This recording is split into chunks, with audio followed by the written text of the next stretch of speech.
We made the most 90s game ever. What if you took everything you loved about video games and movies and put it into one video game? One that looks, sounds, and plays just like you remember from the early 90s. So basically everything in Prison City.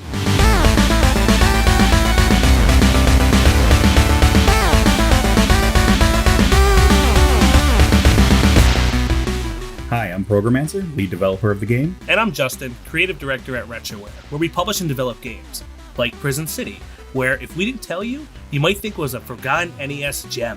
Which is chock full of gaming and movie references. The goal was, of course, to make the best game we could, but as time went on, we kept wanting to add more cool stuff. So we took a lot of the things from the 90s that we grew up with. And when you take all this 90s nostalgia and put it together into one radical Frankenstein's monster, you end up with the most 90s game that never existed. There's a lot in there in terms of early NES games, like Mega Man, especially Sparkman Stage, and a little touch of Mega Man X on Super Nintendo with Sparkmandrel Stage. Especially with Power Plant, there's very, very specific references to Sparkman and Sparkmandrel. I wanted to kind of combine those two influences together. So, like for example, there's these like rollers that go across the walls that shoot an electric shock back and forth. That's directly from Sparkman. And then there's the Sparkmandrel influence, where there's this like super dark room that you can't see in, and then these like light enemies come across and light up the room. I always thought that was a really cool mechanic, and it deserved to be used again. And speaking of the NES, most notably, a lot of people will see Shatterhand and Power Blade in there. Yeah, so I wanted to have a game that was very simple in terms of like what you have to do in each level. I didn't want to do just the straight up go start to finish of the level, beat the boss, and be done with it. And I really like the structure of Power Blade, where you have to go and find a contact first and then get to the boss. So I thought it would be really neat to have that with the weight of a game like Shatterhand, and it just kind of works perfectly together. Right, but of course not Power Blade 2. No. I am not a fan of Power Blade 2. I feel like that was a very cheap opportunity to try to capitalize on a very successful first entry. There's a little Street Fighter 2010 in there. Yes, I like the way that game is darker. So the darker palettes allow you to bring out more details with the NES palette, and I thought that was a really good jumping point for visual reference. There's a lot of flares and explosions and stuff just flying all over the screen back in the day. But with Prison City, it just looks so much nicer, more polished, more bombastic, just because you can do more with the technology nowadays. Yeah, I like having just a lot of like kinetic explosions and lots of particles going everywhere, stuff you could never really do on the NES, and it still feels like an NES game. Yeah, I mean, well, speaking of, a lot of people say that Batman from Sunsoft is a pretty big influence for this game, but it wasn't. No.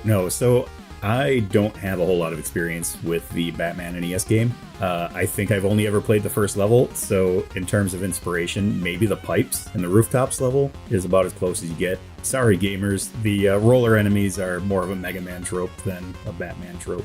I've always been a fan of the sci-fi, dystopian, cyberpunk-esque movies that were coming out in the 90s. Given that Prison City takes place in the far-off future of 1997, there were some good opportunities for a reference or two, especially movies like Johnny Mnemonic, which, Cyberpunk took a lot from. I think I was the one who was like, hey, put a talking dolphin in the game based on Jones from Johnny Mnemonic. I mean, that is like the perfect character for this game. Just the weird juxtaposition of having a talking smart dolphin as one of your contacts. Yeah, and I guess speaking of mecha, there's a lot of mecha stuff in there, from Mod Loader, little Metal Gear in there, but definitely the Eye is like the Zaku from Gundam. I know Ryan from Retroware threw in a ton of references into this game, and that was definitely one of them. Yeah, that was like a 2-day implementation. He said, hey, we need to do the Eye from the Zakus. I was like, oh yeah, it'd be perfect. And then the next day, boom, it was in. It works perfect for that boss. Like on Discord and stuff, we would say, hey, you know what'd be cool? Hey, you know what's cool? A dolphin. Put a dolphin in the game. Hey, put the Zaku Eye in there from Gundam. And then like 2 days later, it would be fully implemented into the game. So you're a madman. Well, hey, if it looks good and it plays good, it's in.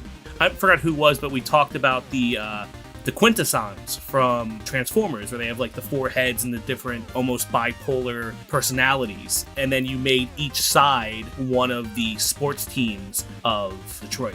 Yeah, that was a really cool boss, and it was a Ryan idea. He wanted some sports influence in there, And then he was giving me the Transformers reference, and I was like, it'd be really cool to set this up, but also make it like a top where it spins, and then each head does a different thing. And another movie that found its way into this game, probably my favorite 90s movie ever, Terminator 2. He's fantastic. This is his best performance ever. Yeah. So anytime you die in lava, Hal throws his hand up and just thumbs up while he goes down. And not only that, this game comes out on August 29th, which was Judgment Day in Terminator 2. Yep. I don't want to say it's deliberate, but that was deliberate. It's Judgment Day.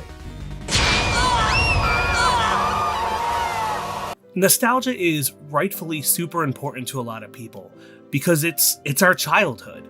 It reminds people of where they came from, maybe even a better time in our lives.